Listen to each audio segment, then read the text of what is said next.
Au titre de la présidence du FASO, le Conseil a adopté aujourd'hui un décret instituant l'initiative présidentielle pour la santé.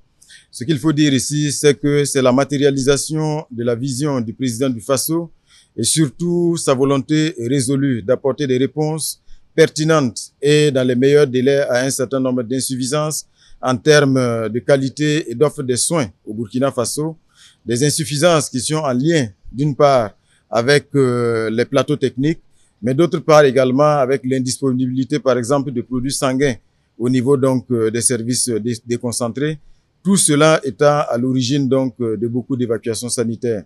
Donc, pour cette initiative présidentielle pour la santé, il faut retenir essentiellement 4 composantes que sont la construction et l'équipement de 55 centres médicaux communaux.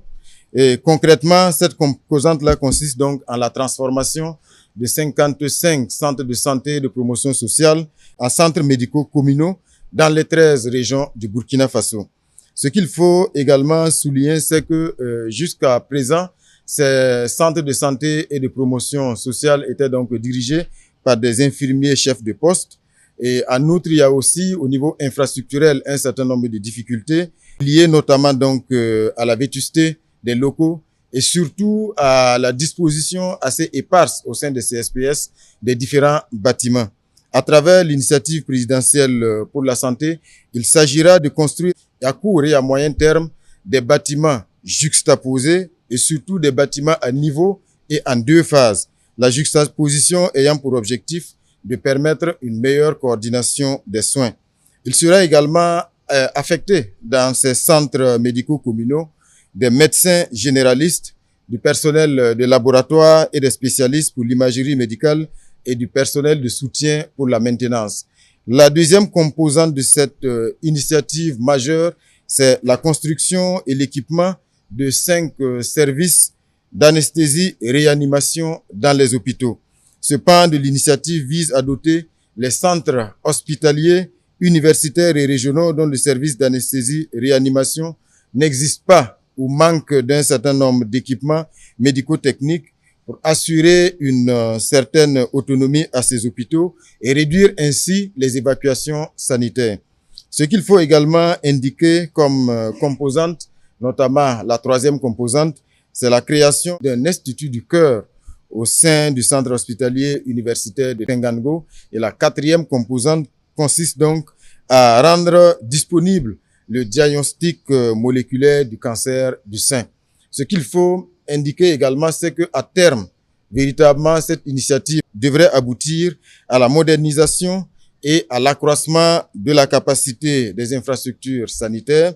devrait également aboutir à l'équipement des centres en matériel de qualité, au déploiement de personnel qualifié dans les centres médicaux communaux, à la dotation des centres médicaux d'une capacité à conserver les produits sanguins et à faire la transfusion sanguine sur place, à la réfection des infrastructures, des services existants et surtout à l'amélioration du plateau technique, à la dotation des centres médicaux d'un système informatique intégré qui va permettre donc la gestion des données sanitaires, des données administratives, mais aussi de la trésorerie, à la dotation des centres médicaux régionaux ou universitaires de services et d'une unité de réanimation anesthésie et à la mise à niveau de certains services spécifiques dans les différents hôpitaux. Ce qu'il faut souligner également comme information importante en lien avec cette initiative présidentielle, c'est qu'elle sera pilotée par un dispositif institutionnel organisé à travers le schéma suivant,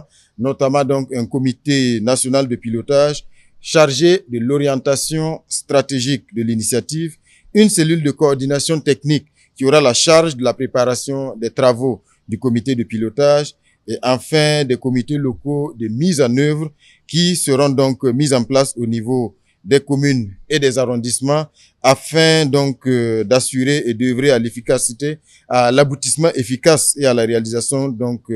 des différentes composantes. Le financement de cette initiative présidentielle pour la santé sera assuré par la participation au niveau donc des communautés locales, la contribution bien sûr de l'initiative présidentielle, mais aussi l'appui du ministère en charge de la santé. Cette initiative présidentielle pour la santé sera logée au Bureau national des grands projets.